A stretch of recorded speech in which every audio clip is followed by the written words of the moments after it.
آج کی یہ نشست ہمارے نہایت ہی دو پیارے بیٹے ان کی شادی خانہ آبادی کے حوالے سے مہندی کے بجائے انہوں نے یہ فیصلہ کیا کہ ہم ایک محفل کا انعقاد کریں، اللہ کا شکر ادا کریں۔ اللہ تعالیٰ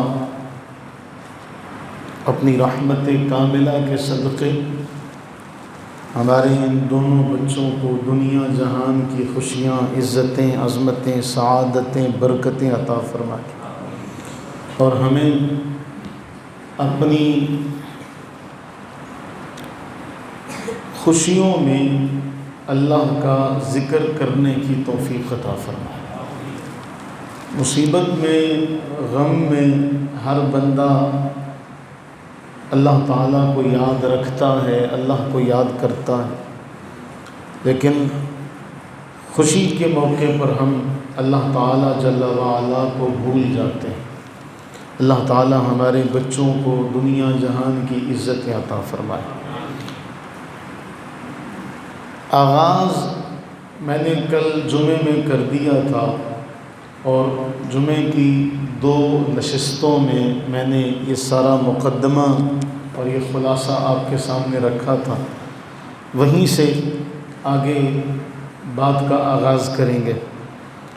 ابتدا میں کل ایک خبر غم سننے کو ملی۔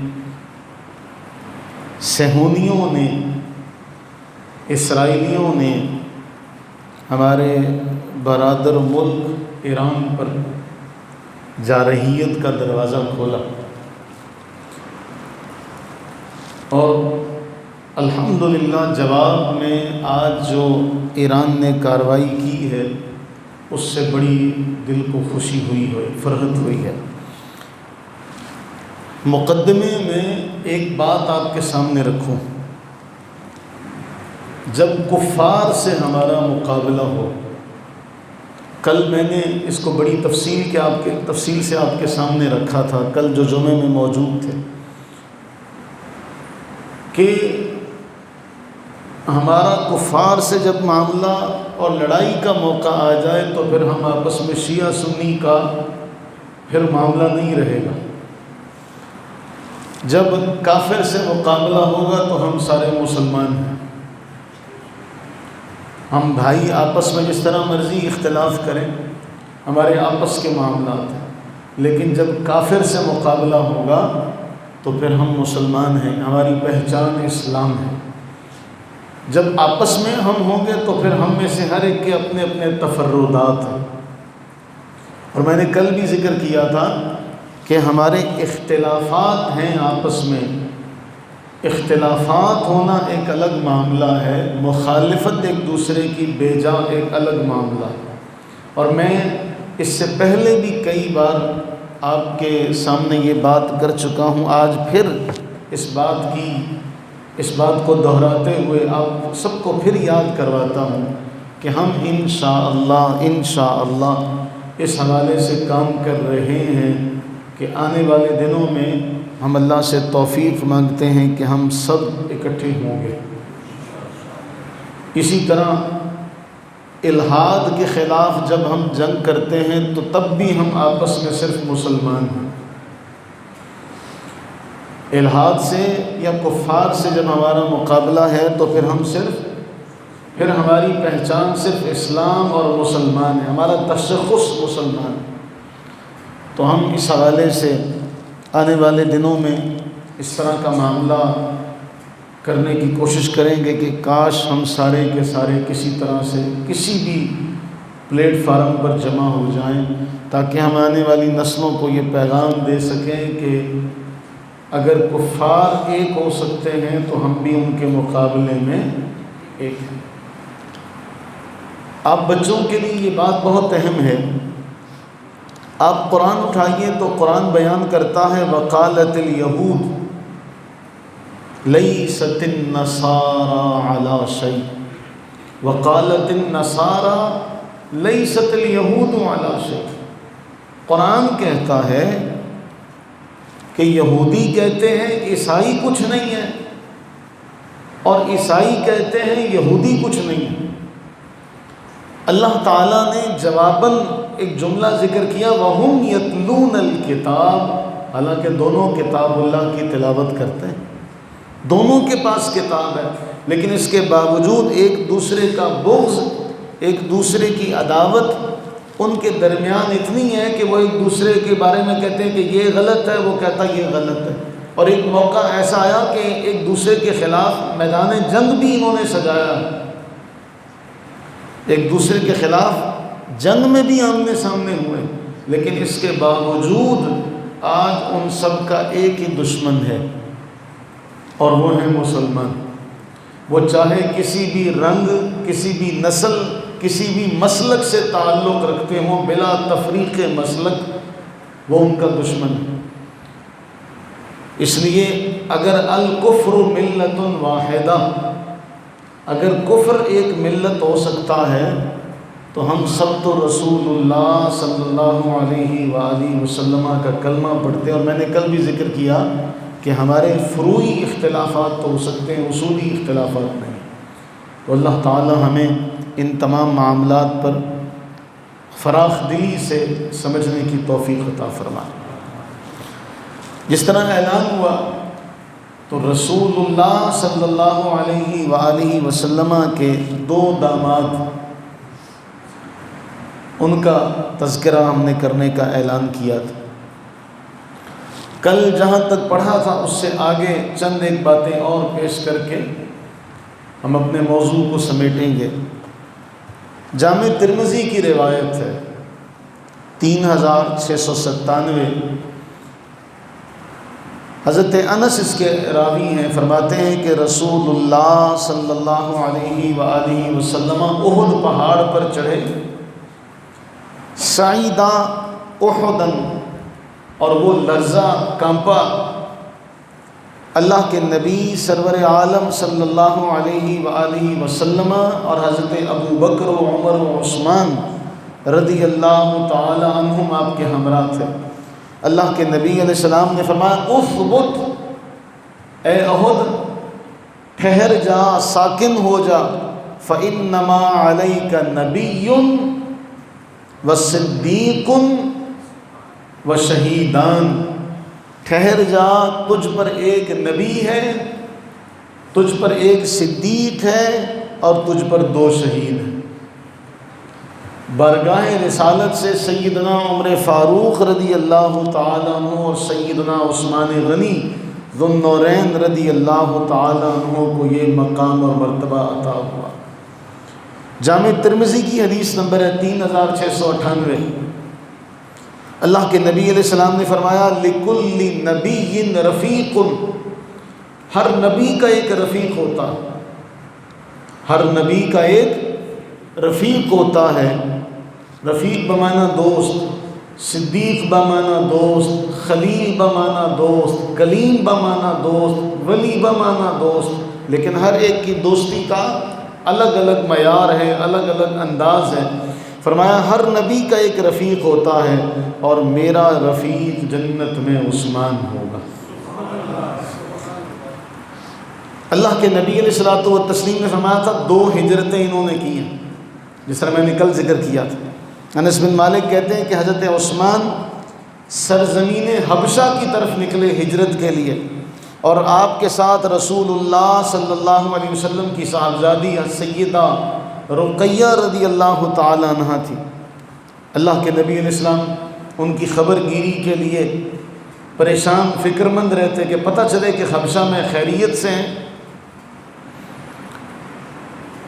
اور اس موقع پر رسول اللہ صلی اللہ علیہ وسلم نے فرمایا، طبرانی کبیر کی روایت ہے، فرمایا سیدنا لوط علیہ السلام کے بعد، سیدنا لوط علیہ السلام کے بعد اس کائنات میں وہ پہلا شخص حضرت عثمان ہے جو اپنی بیوی کے ساتھ اللہ کی راہ میں ہجرت کر رہے ہیں۔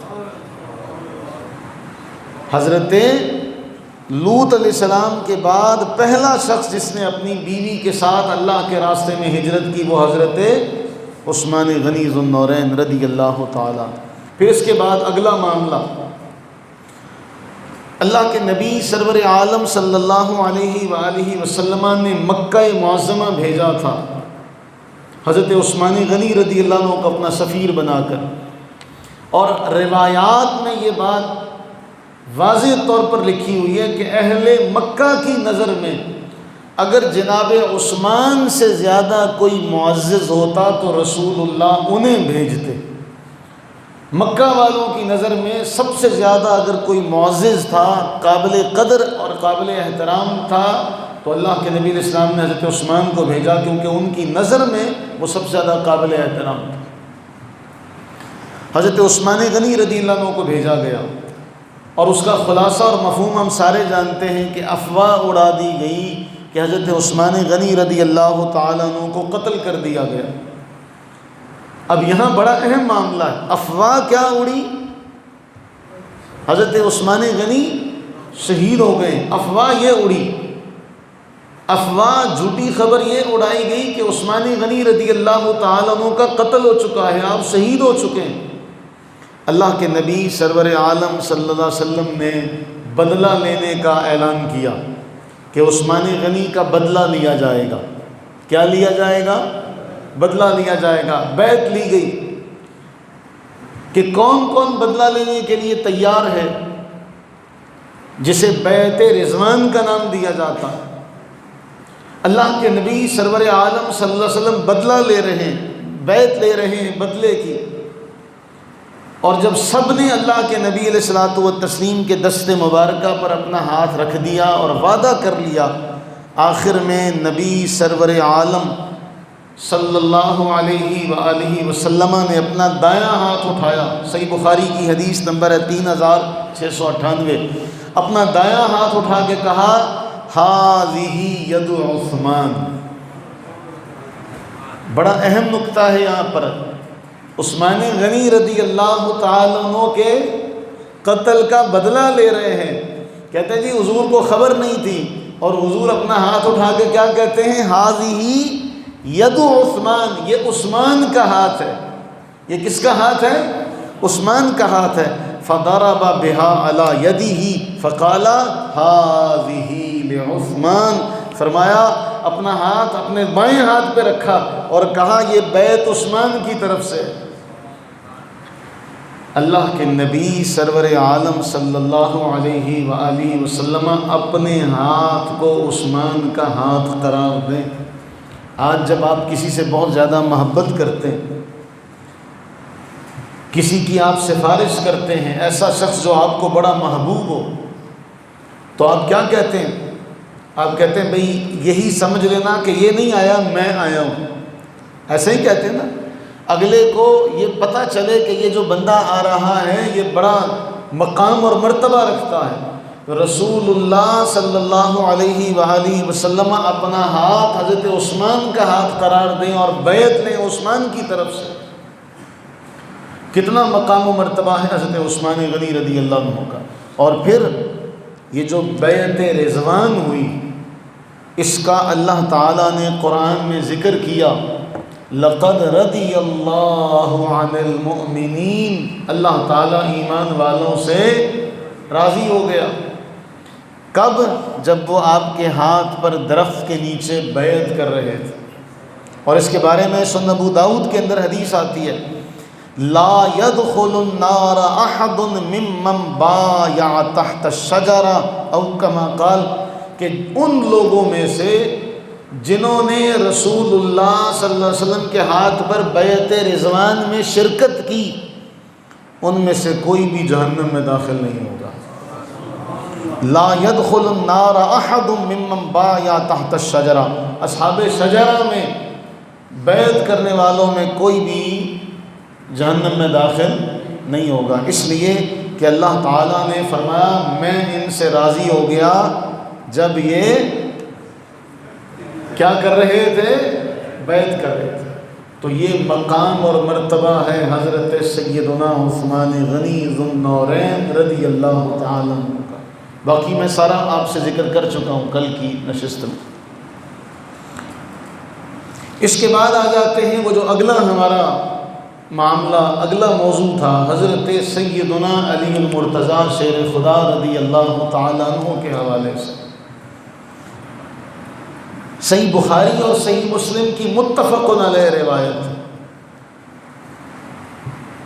اللہ کے نبی سرور عالم صلی اللہ علیہ وسلم نے فرمایا، علی رضی اللہ تعالیٰ عنہ سے فرمایا، اما ترضا، اے علی کیا تم اس بات پر راضی نہیں ہو، ان تکون منی بمنزلۃ ہارون من موسیٰ، کہ تم اور میں ایسا مقام ہے ہمارا کہ جس طرح موسیٰ علیہ السلام اور ہارون علیہ السلام تھے، میرے لیے تم ایسے ہو جیسے موسیٰ کے لیے ہارون تھے۔ اب چونکہ کہیں یہ وہم نہ پڑے، یہ مغالطہ نہ بعد والوں کو پیش آئے کہ موسیٰ علیہ السلام کے بعد ہارون علیہ السلام نبی تھے، تو صحیح مسلم کی روایت میں اس کا واضح طور پر بیان ہے، فرمایا انت منی بمنزلۃ ہارون من موسیٰ الا انہ لا نبی بعدی، اے علی آپ ایسے ہی مقام رکھتے ہیں جیسے موسیٰ علیہ السلام کے لیے ہارون علیہ السلام تھے، لیکن فرق اتنا ہے کہ میرے بعد نبی کوئی نہیں ہے، میرے بعد نبی کوئی نہیں۔ موسیٰ علیہ السلام کے بعد ہارون علیہ السلام نبی تھے، میرے بعد نبی کوئی نہیں، لیکن مقام و مرتبے کے اعتبار سے جس طرح موسیٰ علیہ السلام کے لیے ہارون علیہ السلام تھے، اسی طرح میرے لیے آپ کی ذات مبارکہ۔ یہ مقام و مرتبہ حضرت سیدنا علی المرتضیٰ شیر خدا رضی اللہ تعالیٰ عنہ کو ملا۔ اور پھر صحیح بخاری اور صحیح مسلم میں ایک بڑی مشہور روایت ہے، آپ سارے جانتے ہیں، کاش کہ ہمیں عربی کا اسلوب سمجھ میں آ جائے۔ جس طرح بعض اوقات آپ کوئی شعر پڑھتے ہیں، یہ جس طرح نعت شریف ہم نے پڑھی، تو اب نعت کے اندر پڑھنے سننے کا اپنا ایک سرور ہے۔ نعت سنتے وقت بندے کی کیفیت ایک وجدانی کیفیت ہو جاتی ہے، لیکن اسی کو جب ہم نثر کی صورت میں پڑھتے ہیں تو وہ کیفیت نہیں آتی۔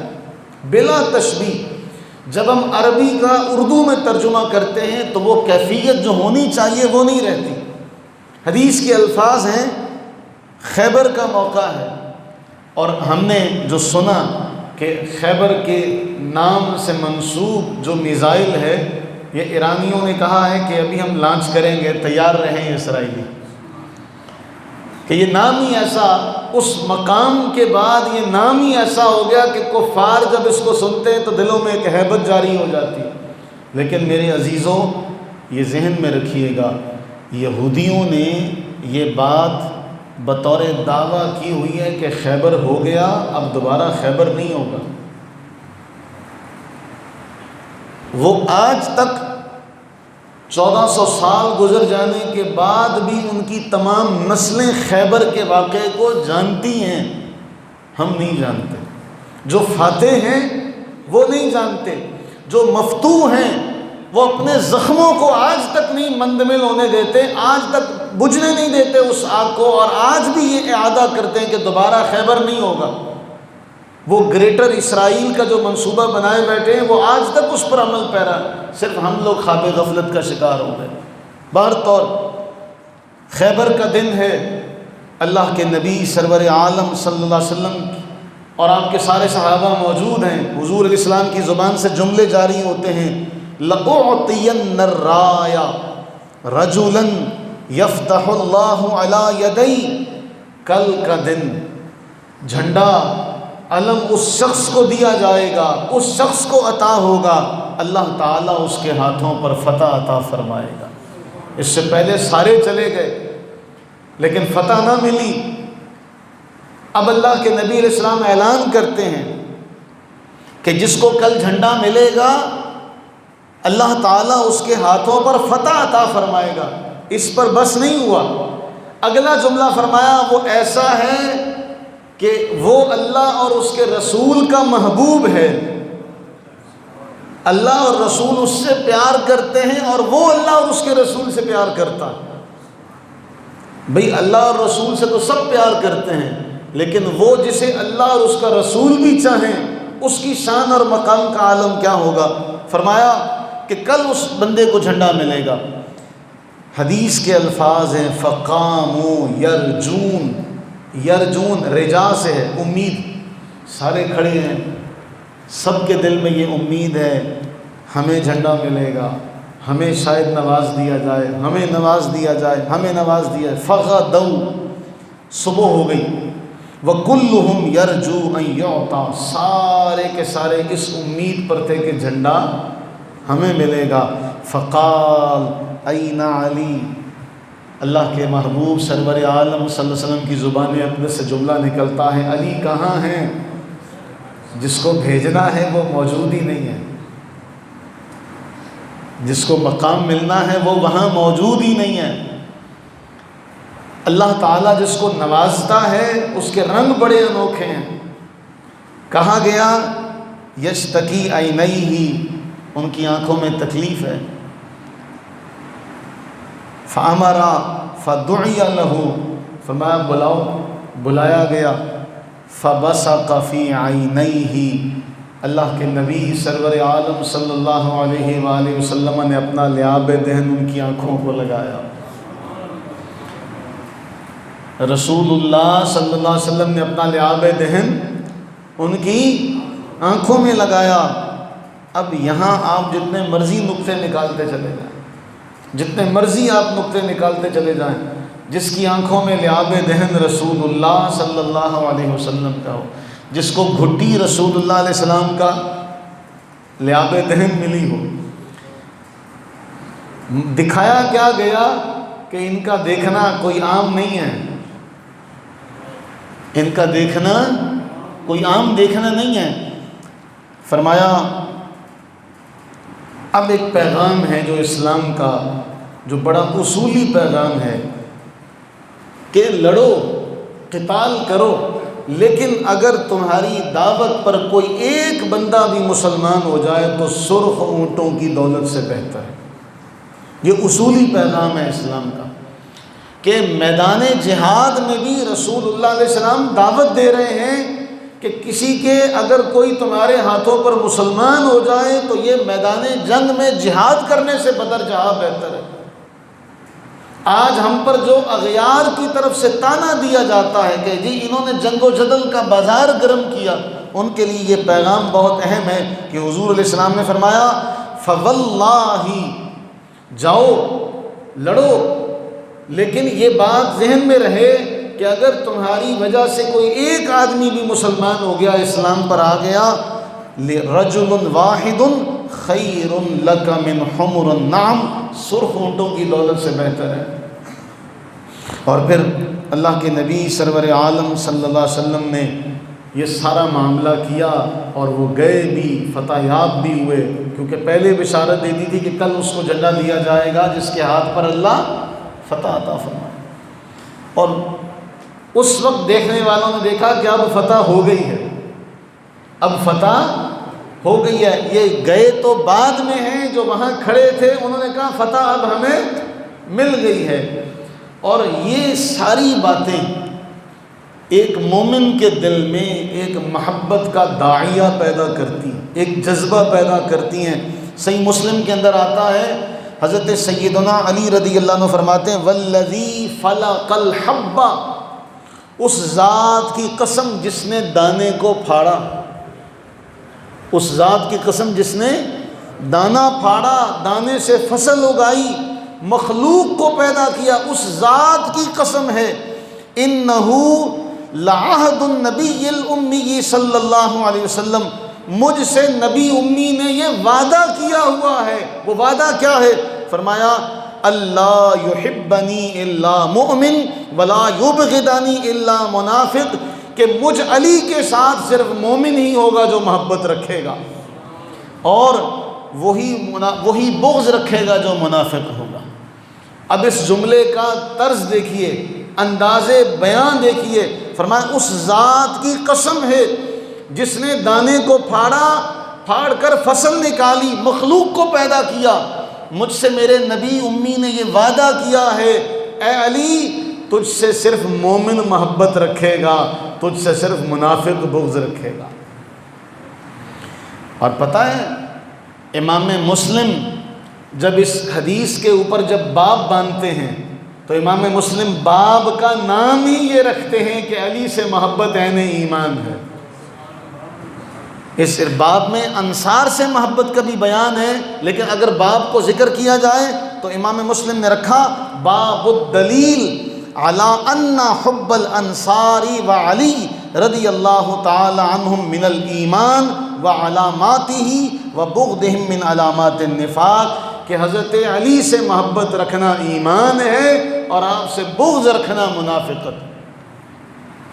یہ ساری باتیں ہمارے اندر محبت کا داعیہ پیدا کرتی ہیں کہ ہمیں آپ سے محبت ہوتی ہے۔ اور پھر جامع ترمذی کی حدیث نمبر 3712، اللہ کے نبی سرور عالم صلی اللہ علیہ وسلم نے فرمایا ان علی منی وانا منہ، میں علی سے ہوں اور علی مجھ سے ہیں، میں علی سے ہوں اور علی مجھ سے ہیں، وَهُوَ وَلِيُّ كُلِّ مُؤْمِنٍ مِّن بَعْدِي، اور میرے بعد ہر مومن کے ولی ہیں، میرے بعد ہر مومن کے ولی ہیں۔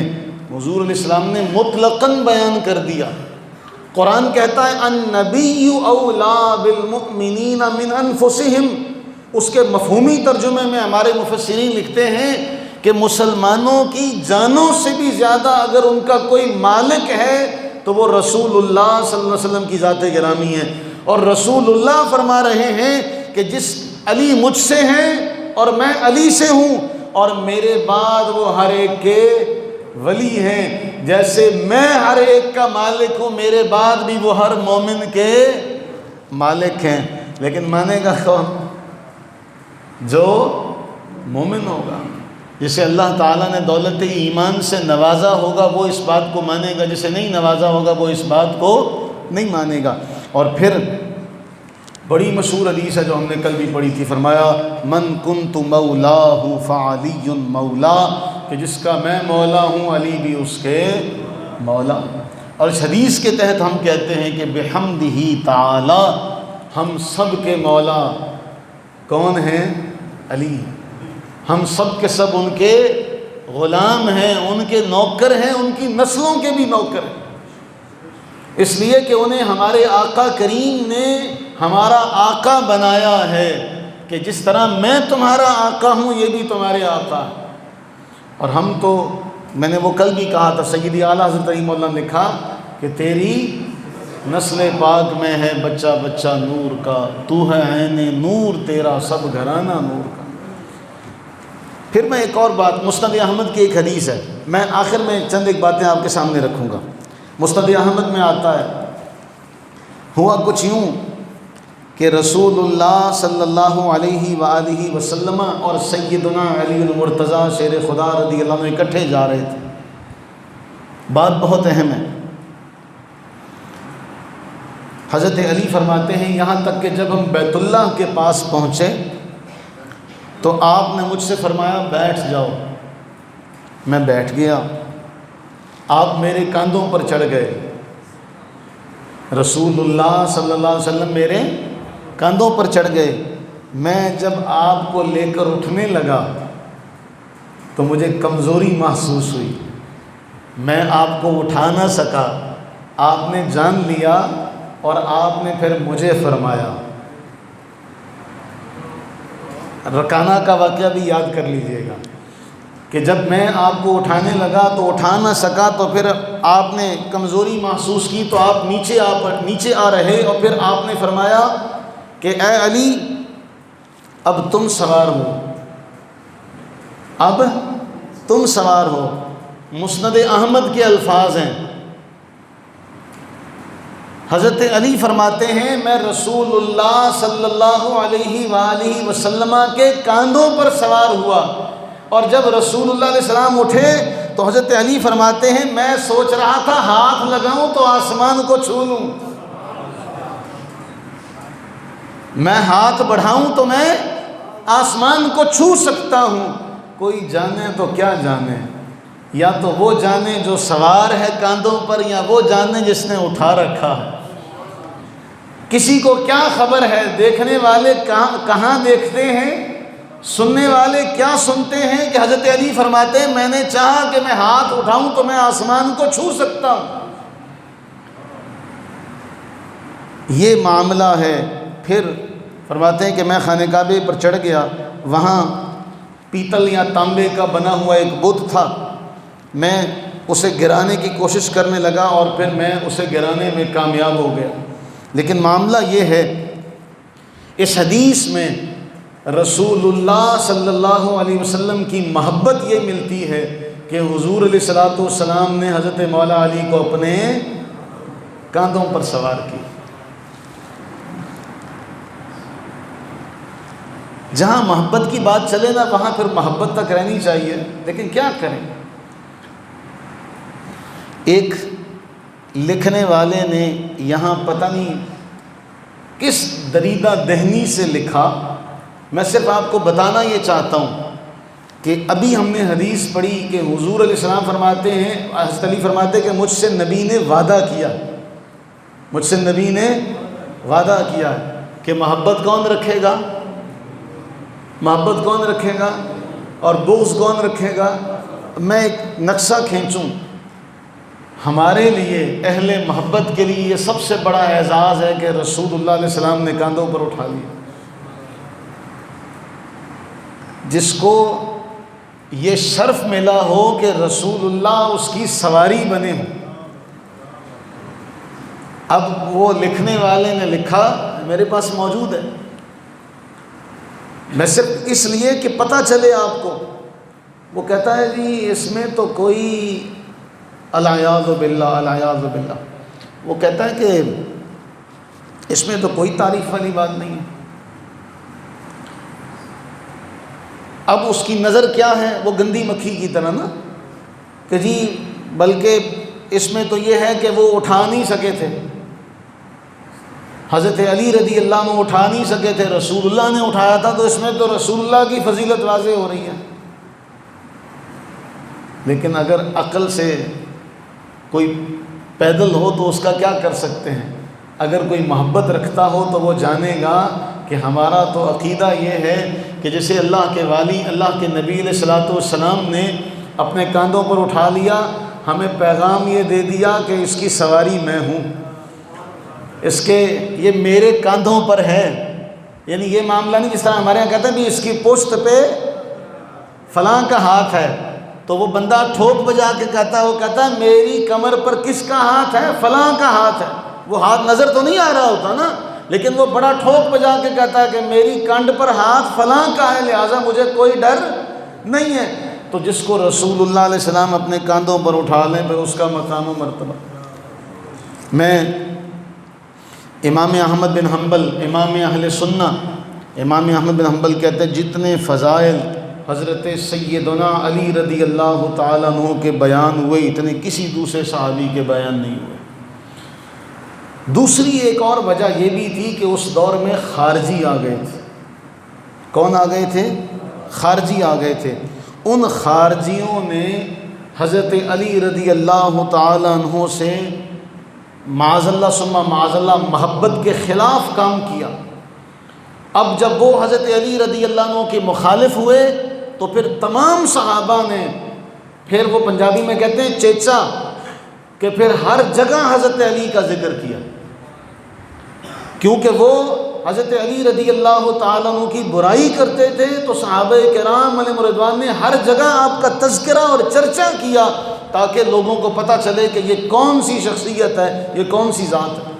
میں اس حوالے سے ایک بات آپ کے سامنے رکھوں گا، یہ بھی امام احمد بن حنبل نے اس کو نقل کیا ہے، امام حاکم نے بھی اس کو نقل کیا۔ عبداللہ ابن عباس رضی اللہ تعالیٰ عنہ کے پاس کچھ خارجی گروہ کے لوگ آئے تھے، وہی خارجی جن کا میں نے ذکر کیا۔ یہ خارجی جب آئے تو یہ آپ سے کہنے لگے کہ ہم آپ سے علیحدگی میں کوئی بات کرنا چاہتے ہیں، اور آپ سے علیحدگی میں جب بات کر کے نکلے تو عبداللہ ابن عباس رضی اللہ تعالیٰ عنہ وہاں سے کپڑے جھاڑتے ہوئے اٹھے، افسوس کرتے ہوئے اٹھے، اور ایک جملہ مفسر قرآن عبداللہ ابن عباس رضی اللہ تعالیٰ عنہما نے فرمایا افسوس ان لوگوں پر یہ کس کے بارے میں اپنی زبانیں دراز کرتے ہیں جس کو ایسے 10 کمالات سے اللہ نے نوازا ہے، کائنات میں کوئی ان کا مد مقابل نہیں ہے۔ ہر گلے را رنگ و بوئے دیگر است، ہر پھول کی خوشبو علیحدہ ہے۔ نہ ہم تقابل انبیاء میں کرتے ہیں، نہ ہم تقابل صحابہ میں کرتے ہیں۔ ہر نبی اپنی اپنی شان الگ الگ رکھتا ہے، اسی طرح محبوب کریم علیہ السلام کا ہر صحابی اپنی جدا جدا شان رکھتا، جس میں اس کا دوسرے کا کوئی مقابلہ نہیں۔ لیکن یہاں حضرت عبداللہ ابن عباس کہتے ہیں 10 فضائل ایسے ہیں کہ کسی کے نہیں ہیں۔ اب وہ 10 فضائل عبداللہ ابن عباس نے بیان کیے باقاعدہ، اور ہم نے یہ 7 سال پہلے ہم نے پڑھے ہیں۔ یہ 7 سال پہلے، کیونکہ مسند احمد کو 9واں سال ہے، یہ 7 سال پہلے ہم نے پڑھے ہیں مسند احمد کے درس میں۔ عبداللہ ابن عباس کہتے ہیں پہلی فضیلت، خیبر کے موقع پر اللہ کے نبی علیہ السلام نے فرمایا میں کل اس آدمی کو بھیجوں گا، یہ مسند احمد کی روایت ہے، میں کل اس آدمی کو بھیجوں گا جسے اللہ کبھی رسوا نہیں کرے گا، اور وہ اللہ اور اس کے رسول سے محبت کرتا ہے اور اللہ اور اس کا رسول اس سے محبت کرتے ہیں۔ پہلی فضیلت۔ دوسری فضیلت، جب سورہ توبہ نازل ہوئی، سورہ توبہ کی ابتدائی آیات نازل ہوئیں جن میں کفار مکہ کو 2 ٹوک اعلان کر دیا گیا کہ براءۃ من اللہ، آج کے بعد اللہ اور اس کے رسول کا تم سے اعلان بیزاری ہے، کوئی لچک نہیں۔ اب یہ صورتیں لے کر رسول اللہ علیہ السلام نے حضرت صدیق اکبر رضی اللہ عنہ کو بھیجا تھا، یہ آیات دے کر۔ جب یہ آیات لے کر حضرت صدیق اکبر رضی اللہ عنہ گئے، مسند احمد میں آتا ہے جبریل امین آئے، اور جبریل امین نے آ کر یہ پیغام سنایا، اے اللہ کے محبوب یہ ایسا معاملہ ہے یا تو آپ خود اہل مکہ کو سنائیں، یہ معاہدے کی قطع تعلقی کا اعلان ایسا ہے کہ یا تو آپ خود کفار مکہ کو سنائیں، مسند احمد بن حنبل کی حدیث نمبر ہے 1297، یا تو آپ خود ان کو سنائیں یا پھر آپ کے خاندان کا کوئی فرد انہیں یہ پیغام پہنچائے، اس کے علاوہ کوئی تیسرا نہیں یہ پیغام پہنچا سکتا۔ رسول اللہ علیہ السلام نے حضرت علی کو بھیجا کہ جاؤ جا کر تم یہ پیغام سناؤ۔ حضرت عبداللہ ابن عباس کہتے ہیں یہ فضیلت ہے کہ رسول اللہ صلی اللہ علیہ وسلم کی طرف سے آپ کے خاندان کا حضرت علی رضی اللہ تعالیٰ عنہ فرد ہونے کی حیثیت سے کفار مکہ کو رب کا پیغام سناتے ہیں۔ دوسری فضیلت یہ۔ تیسری فضیلت، حضور اپنے چچا زاد بھائیوں سے کہنے لگے، رشتہ داروں سے، تم میں کون ہے جو مجھ سے دنیا میں آخرت میں محبت کا رشتہ رکھے، میرا بھائی بنے گا، میرا بازو بنے گا، موالات، کون تم میں سے میرے ساتھ بھائی کا رشتہ قائم رکھے گا؟ کوئی نہ اٹھا۔ حضرت علی رضی اللہ تعالیٰ عنہ کھڑے ہوئے اور عرض کرتے ہیں میں آپ کے ساتھ دنیا اور آخرت میں موالات کرتا ہوں، میں آپ کے ساتھ دنیا اور آخرت میں اعلان کرتا ہوں اس بات کا کہ میں آپ کا بھائی اور آپ کا دست و بازو بنوں گا۔